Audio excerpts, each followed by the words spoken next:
Welcome to another episode of Transform One More. And I am so pleased because I have a guest with me today. I have my lovely Auntie Juanita, as I call her. Her name is Juanita Marshall. And she's just going to share with us in this special Mother's Day episode just some pointers, some tips that we as mothers could take away on this special Mother's Day. So welcome, Auntie Juanita. Glad to have you here with us. And Auntie Juanita is, she says she's not retired, she is refired. She has chosen to be a full-time homemaker. Prior to that, she was the Director of Children's Services for the Department of Ontario, Canada. And Auntie Juanita, tell us a bit more about yourself. What do you want to share with our viewers? Thank you, Ayoola. It's so nice to be here, and I hope I can satisfy you with all my answers today, and especially to those who will listen. Yes, my name is Juanita. I am being called many names. Juanita, Auntie Juanita, Big Sis, whatever they choose to, and I accept them all. I am the eldest child of St. Hill and Muriel St. Hilaire. I am the first female in a family of 14 children. I'm proud to know that my siblings have grown at the moment, but I still consider them my children. As a matter of fact, I started off dealing with children at a very early age. I thought it's something I really loved, just looking at my mom take care of children. And I thought this is what I would do. So I started off by working in the primary school at Point Fortin, EC, and work with children from a very early age, assisting the teachers and helping the children to read and write and to play and everything else that the children did at that age. And then I moved on to working in another feeder school, child care center. Those days they called them daycares. And I started working as a teacher in one of those schools. I moved from that school to work with the Coptic religion. That school I did with them for almost 7 or 8 years, and all working with children from the ages of 7, or some of them are much younger, till 14. When I decided to leave my permanent job in Canada, I left working with children from 3 months to 12 years. And I still work with kids, and I enjoy doing that. Excellent, excellent. And you have kids of your own as well. You have adult children now. Yes. Tell us a bit about your children. Yes, I have 2 the most loveliest children you could find on the face of the earth. One is called Andy, one is called Abby, and if we don't say them together, it doesn't sound right. So I have to say Andy and Abby, and they are my children. And yes, they are adults now. I have to be very careful to remember that they have grown and that they are adults and they can think for themselves. They will not take all of my suggestions. They will consider it and say, no, not this time. Okay, so those are my 2 children. And I have mothered many kids at church and anywhere else where we find children.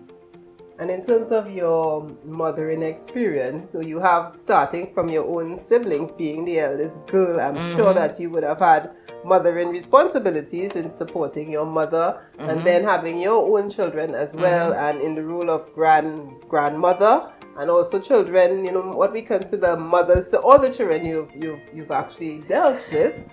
What would you say defines your philosophy or helps you define that philosophy of a mother? You're so right. Mother means so much. And just this morning I was looking at a reading and this guy spoke of a bird. Firefighters who were going to put out a blaze, and at the bottom of the hill they were examining, the destruction that was caused by the fire. And he found a bird at the bottom of a burnt out tree. The bird was badly burnt, And he took his stick and he moved the bird away. And under that bird, there were 3 live birds. The mother spread her wings over these birds and gave her life for that bird. And that's what I consider a mother. A mother, all through circumstances and experiences, whatever, that's what she's going to do. Whether the children are hers sometimes or those that's left in her care. And I can see mothers mothering children until they've passed the age of needing to be mothered. Beautiful story, beautiful illustration there. Shows about that self-sacrificing aspect that, what a sacrifice she made. Mothers do, indeed. And we mothers do that these days. Yes. We do sacrifice a lot. I mean, just giving up your cup of tea sometimes to a child is a sacrifice because you're thirsty for that drink. And your child is looking at you, although probably she could have had one, but I need to taste mother's. My taste different, yes. And the mother will sacrifice her drink and give it to that child. Yes. The mothers sacrifice a whole lot yes. in the home and wherever you find children, just because of the love they have to share for children. Excellent. Excellent. And as we look at children and their lifespan, we have them as babies, toddlers, preteens, teens, all the way up to the adults. And you are at the end, the side of the spectrum now where you've gone through that whole cycle and it's being repeated obviously with your grandchildren. How, as your children have moved to different stages of their life, how have you transitioned with them, or that phrase of letting them go? Is that even possible? How have you done that transition and that letting go as they went from stage to stage? We talk about transition. There's never an end to transition. You have this little baby in your arms. You cuddle the baby and you keep looking at his face and you see the changes, the little smile that comes and the frown that comes, and then that frown and the smile soon begin to look different. It's very difficult as a mother to remember that I have seen this little thing in my hand grow from where she or he was to where the child is today. I have to remind myself that the language I spoke to that child when that child was 3 years and 7 years, 11 years, at 21 years and 30 and 40 years, I cannot speak the same language. I think the thing is understanding the child and the changes and accepting the changes of the children as they grow. Yes, wonderful. And as sometimes in some families, the disciplining falls to the father. Sometimes it's the mother. Sometimes it's a combination. So in the instance where the mother is possibly the one who has to instill a lot of the discipline, but yet still balance that with love. How do you approach that balancing love, but yet being firm enough to discipline when needs be? Discipline and love, two very difficult words. Disciplining your children and showing love. I have seen where parents have given their children, I'm going to call it the strap, and then says to the child, I do this because I love you. You know why I do this, right? But talking about disciplining the children and how you accept the changes and the method that was used over the years, we cannot use the same method.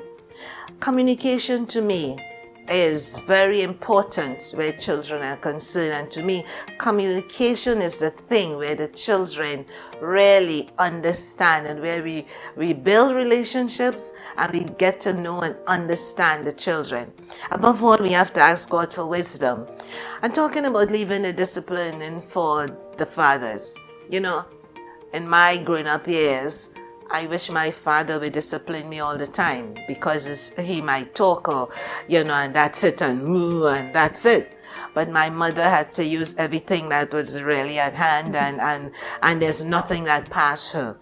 And we all got it, But thank God for what she did for us today. In those days today, we can look back and say, yes, that was done out of love, we think, but we have accepted it.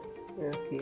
I don't believe that all the discipline should be left to the father. And we want to just, well, I wouldn't say switch, but as your children grow and as they transition, you move, slightly, you may move away from more the maternal sort of aspect into a friendship, with them. And I want to talk a bit about the friendship. At what stage, not particularly an age per se, because we can't put a number to it, but is there a point at which you move more from that maternal sort of guidance into more of a friendship with your children? That maternal instinct you have never ends. With me, it hasn't. Regardless of the age where my kids are, and they know me, I will tell them what I have to say with respect. I respect them highly because they're all adults now, and they may not be thinking the way they were at 21 years when I would give my suggestion, make my suggestion, and they would accept it. I find it very difficult to not let them know how I feel, and I let them know exactly how I feel in my way, with respect. They are still my friends. I have seen where parents have tried to be friends and forget that they're mother of the child or the children. I have seen where mothers are dressing like their child. I've seen that mothers are going to places where and taking their child. They both go. And when you meet them and you say, you all look like sisters, and the mother smiles from ear to ear. They not only look like sisters in the way they dress, but they look like sisters in the actions. And sometimes the actions and decision that the child takes is not what even the mother wants her to, but to maintain that friendship, she stays with her actions and her thoughts. And I think sometimes we have to remember who is the mother and who is the child, regardless of the age of the child. So I still try, and I pray earnestly to God that I try to maintain that kind of relationship with them. And keep that communication going. Yes. And as we just kind of bear slightly, because one of the ways that I've known you for all my life, and it's actually been through a friendship, a long-standing friendship that you've had with my mother. So as we look at motherhood and we look at friendship, what would you say are some ingredients to maintaining that long-term friendship, be it a marriage, be it a parent-child relationship, be it friends? What would you say are some ingredients to maintaining a long-term relationship? Yeah, friendship is a difficult thing to maintain sometimes. But for those of us who have found one or two friends out of 20, then hold on to the two you found, right?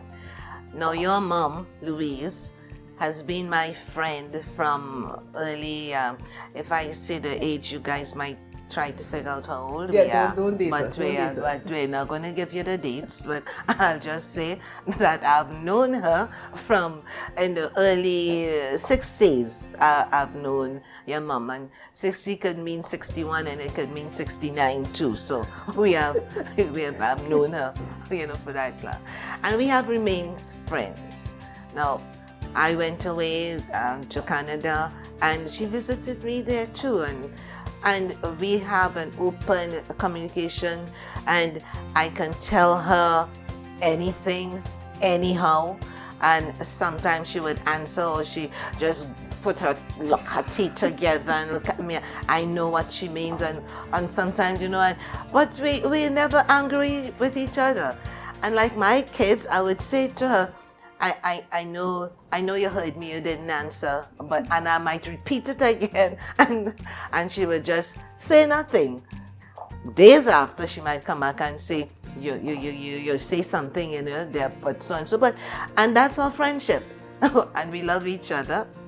We love each other to death. Whatever she asks, whatever we we have for each other. We want to thank God for this, and I do hope that our friendship would continue.